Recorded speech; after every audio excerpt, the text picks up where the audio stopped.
The U.S. hit. The United States has, as breaking news right now. This is happening. The U.S. has hit aircraft and infrastructure, including a runway. No word on casualties yet, but no people were targeted. No Russian assets targeted. It was discussed earlier today that this attack was going to be imminent. We didn't realize imminent meant today, tonight. And so it looks like Donald Trump has not only shifted gears on what he was going to do. Donald Trump has actually now done it. He has, the America has struck back against, or struck, actually is a proper language, has struck Syria. And I'm pulling up an article now from NBC News. The U.S. launches missiles at Syrian base after chemical weapons attack. I'll be reading directly from NBC News because this is happening at 9:15. This was published at 9:15. The United States launched dozens of cruise missiles Thursday night at a Syrian airfield in response to what it believes was the Syrian government's use of banned chemical weapons, blamed for having killed at least 100 people on Tuesday. The U.S. military officials have informed NBC News. I'm continuing to read from NBCnews.com. The U.S. military fired at least 50 Tomahawk missiles intended for a single target, which was an airport in the western province of Syria. The official said that the airfield from which the United States believes the airfield from which the United States believe the government of Syria, the president Bashar al-Assad, fired the banned weapons. So everything that we were talking about prior to the show, prior to this rather, has been academic. At this point, we have intervened in Syria. This does not mean we don't really know how far this intervention is going to go. We don't know if this is is it limited to just this strike? Is this the level of reciprocity? Is this the appropriate response level of considered measured response by the Trump administration, or are they going to go further?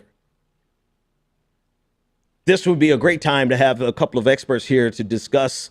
We actually had a couple lined up, or we had one lined up tonight that he couldn't make it. But this is really the question: is Trump going to go further than this, or is this a response to an action taken by Syria to signal to them that we are going to take, or rather, you should take the United States seriously?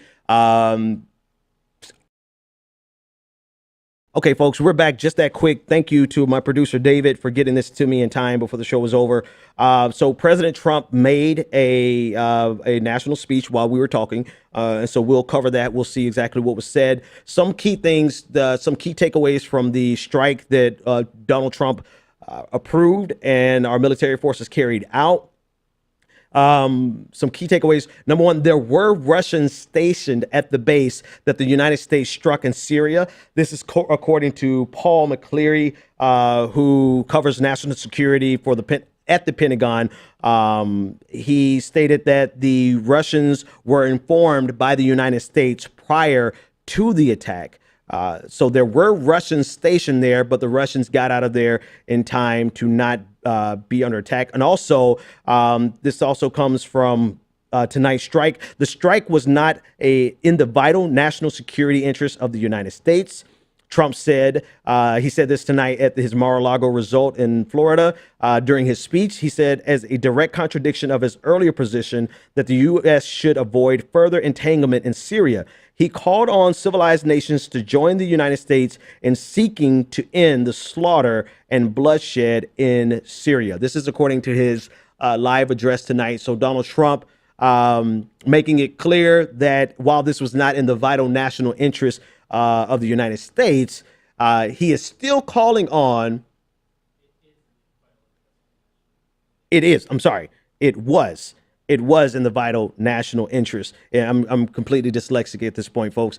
It's so late. It was in the vital national interest, security interest of the United States. Thank you. But this goes against everything that he said during his election. I think that's the biggest takeaway. And so we're going to have to, I think it is extremely worthwhile for us to measure and weigh